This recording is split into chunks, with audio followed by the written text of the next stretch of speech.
Here's a question. Who actually controls the Dalek Empire at the point in their timeline following the Moffat era? The last big-scale Dalek leadership that we were introduced to was the Parliament of the Daleks, led by the Dalek Prime Minister and the Paradigm Dalek Supreme, which we first saw in Asylum of the Daleks in Series 7. You'd be forgiven for assuming that this leadership body is what still rules over the Daleks by the time of Revolution of the Daleks, The Vanquishers, and Eve of the Daleks, but this is not the case.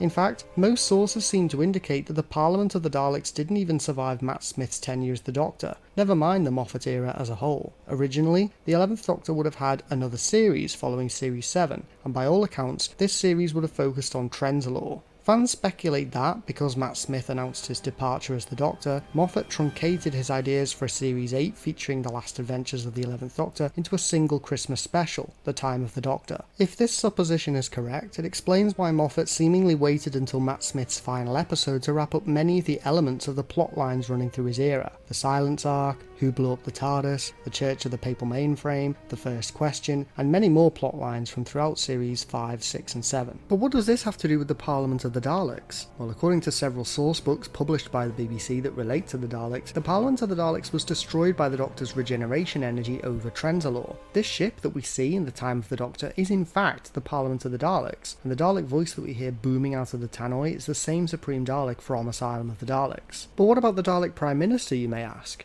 By all accounts, it seemed as though he was the one running the show in Asylum of the Daleks, while the Supreme Dalek served as more like a second in command. Well, according to the book Dalek, The Astounding Untold History of the Greatest Enemies of the Universe, this off-screen power struggle happened at some point prior to Asylum of the Daleks, as the 11th Doctor had inflicted so many defeats on the new Dalek paradigm, such as in City of the Daleks and the Eternity Clock, that the Red Dalek drones were retired from frontline duties and promoted to officers instead, with the standard Dalek drones returning as the main bulk of the Dalek army, and the Prime Minister being installed to better direct Dalek operations. However, the loss of the Daleks database on the Doctor at the conclusion of Asylum of the Daleks caused a great deal of trouble for the Prime Minister. He'd been elected as leader to scrutinise Dalek history for tactical errors during their many encounters with the Doctor, and suddenly all trace of the Doctor had been removed from the Dalek hive mind. The Prime Minister spent centuries attempting to solve this problem, eventually going insane in the process. When the Daleks' memories of the Doctor were returned to them following the harvesting of Tasha Lem's brain,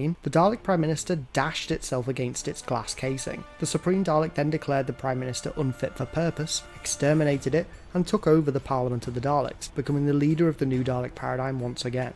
So, by all accounts, it seems that this ship that we see being destroyed at the end of the Time of the Doctor is Nakrana Vahateen, the highest authority, the same ship that houses the Parliament of the Daleks in Series 7. By destroying this ship, the Doctor deals a significant blow to the Dalek leadership, and going off of what we hear from the Dalek executioners in Eve of the Daleks, it seems as though the Daleks from the post-Parliament era are led by High Command, likely a Supreme Council of sorts, in place of an Emperor or Prime Minister.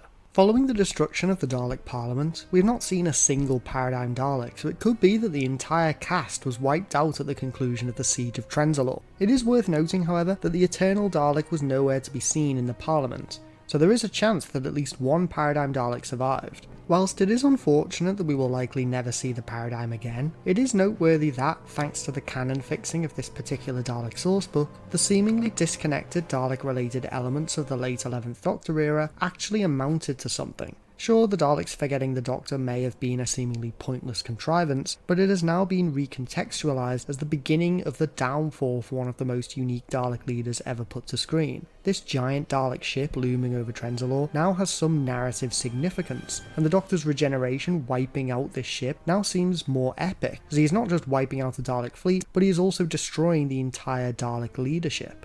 What do you think? Do you like the fate of the Dalek Parliament that is suggested by this Dalek sourcebook? What mode of leadership do you think the Daleks will have in the second Russell T Davies era? Let me know your thoughts in the comments below.